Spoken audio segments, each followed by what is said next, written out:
Hey everyone, have you ever wished your AI assistant could check your Google's calendar, pull data from your company's database, or even control your smart home devices? Well, something revolutionary happened that's making this possible, and it's called Model Context Protocol. Today, I'm going to break down MCP in simplest way possible, show you how it works, what it does, and why everyone from OpenAI to Google is adopting it. So let's dive in. So let's start with the problem. When you talk to ChatGPT, Claude, or any AI assistant, they are actually pretty limited. Sure, they can write essays, they can generate codes, or even chat with you, but they can't check your emails, access your files, search your company databases, or control your external apps. But now it is possible because of MCP. Before MCP, if developers wanted to connect AI to external apps, they had to build custom connections for each combinations. Want Cloud for working with your Google Drive, build a connector. Want ChatGPT to work with your Google Drive, build another connector. Want either of them to work with Slack, build more connectors. This created what's called N into M problem. N different AI models times M different data sources equals a maintenance nightmare. This is where Model Context Protocol comes in. MCP was created by Anthropic, the company behind Claude, and released as open source in November 2024. Think of MCP like an USB-C for AI. Remember when you needed different cables for everything, HDMI for monitor, USB-A for your mouse, and different charging cables for every device. Then USB-C came along and standardized everything. MCP does the same thing for the AI. It's universal standardized way for AI to connect the external systems like whether it's your Google Calendar, a database, a calculator, or even a 3D printer. Now here's what makes it powerful. With MCP, developers build connection once, and any AI that supports MCP can use it. Cloud, ChatGPT, GitHub Copilot. If they support MCP, they can all plug into the same tools. Alright, let's understand how this actually works. Don't worry, I'm going to keep this very simple. MCP uses what's called a client server architecture. I know that sounds real technical, but think of it like a restaurant. The customer, that's the MCP host or client. These are your AI applications like Cloud Desktop or your ID. The waiter is that's the MCP client inside the host that translates your request. The kitchen, that's the MCP server, does the actual work, has to access your ingredients. So here's what happens step by step. Step 1, you make a request. Let's say you ask for a AI to email the latest sales reports from our databases. Step 2, the AI realizes it needs help. The AI knows that it can't access databases or send emails on its own. Step 3, tool discovery. The MCP client checks what tools are available. It finds two MCP servers, one for the database queries and one for sending emails.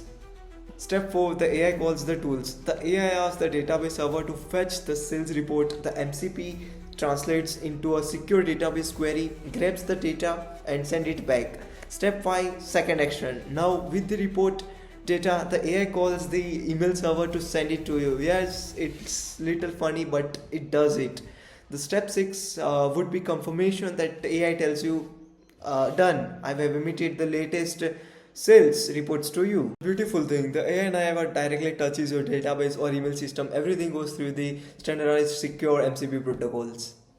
MCP servers can provide three types of capabilities. Think of this as three different ways AI can get smarter. First, resources. Resources are like read-only data sources. This could be your company documentations, database records, log files, customer profiles. The AI can read these informations to give you better, more informed answers, but it can change it.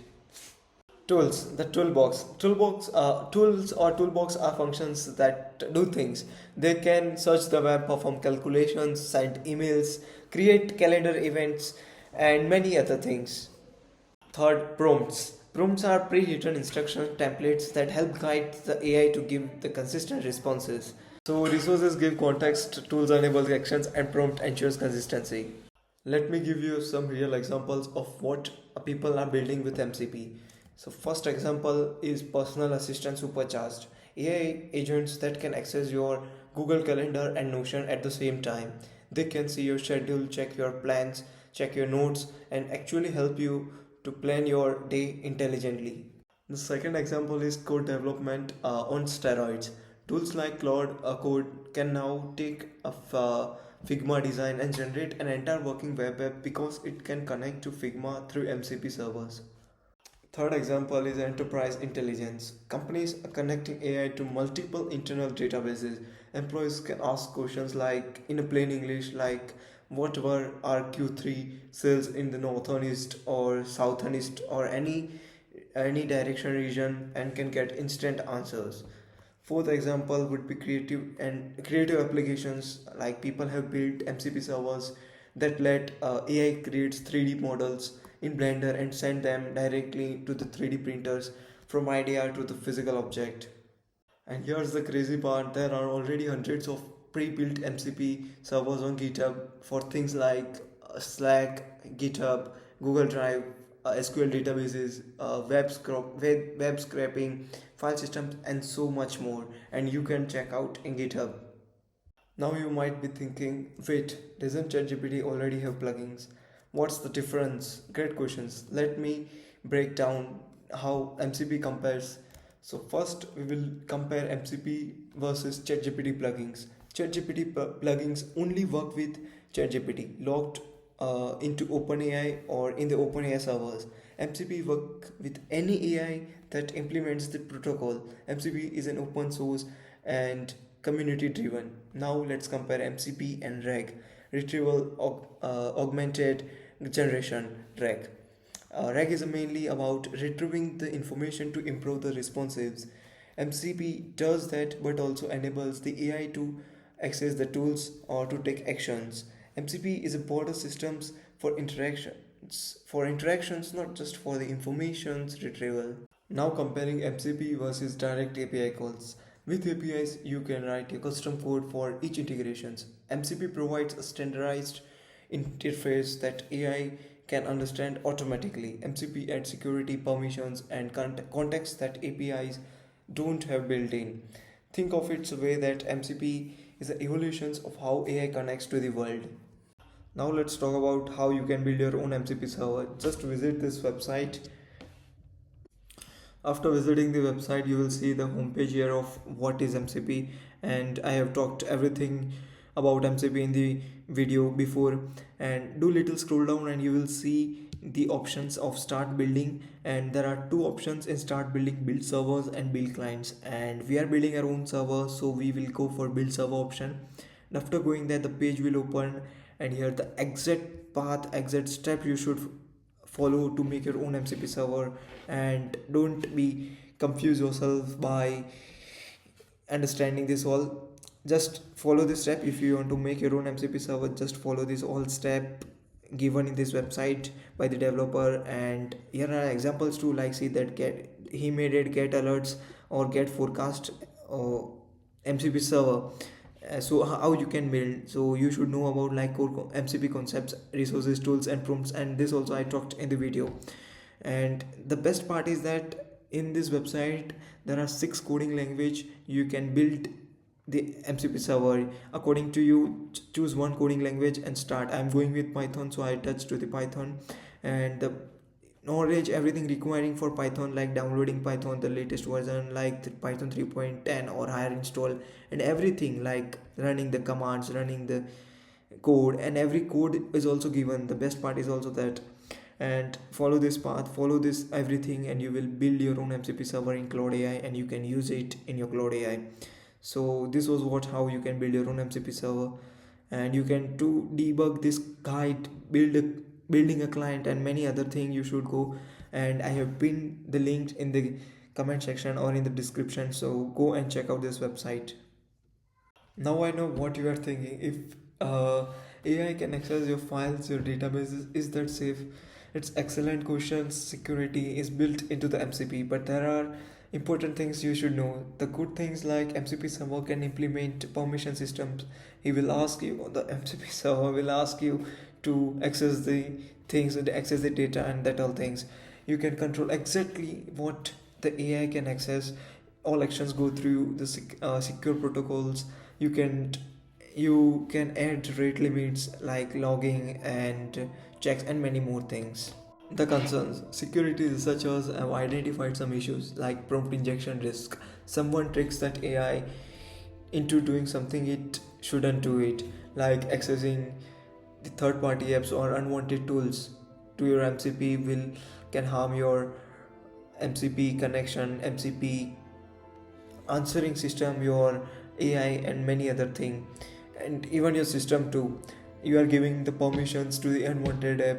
They are taking part in that, and means it is doing very bad to your MCP server. So don't allow access directly. Do little research on it. If you are allowing third party app, do little more research on it.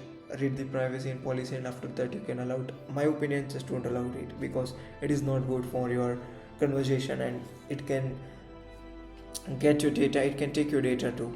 So this was the concern, that we use secure MCP, build your own secure MCP, and don't use third party or any bad tools to connect your MCP servers. Only use MCP server from trusted sources. Review what permission you are granting to the MCP connection. Keep MCP server updated. Keep monitor and log AI actions to the MCP. Use the principle of least privilege. Only give access to what is needed to you. And the MCP community is actively working on improving security standards, like including better oath implementation and authentication. So remember that AI can only access what you allow or what you grant to that. So think and access your tools to the MCP. Now, what's the next for the MCP? The future looks very incredibly interesting, exciting. Like industry adaptations, like see, Claudia has adopted it. OpenAI has also adopted it. Like major tools like Zed and Replit are integrating it. Google DeepMind is also using it.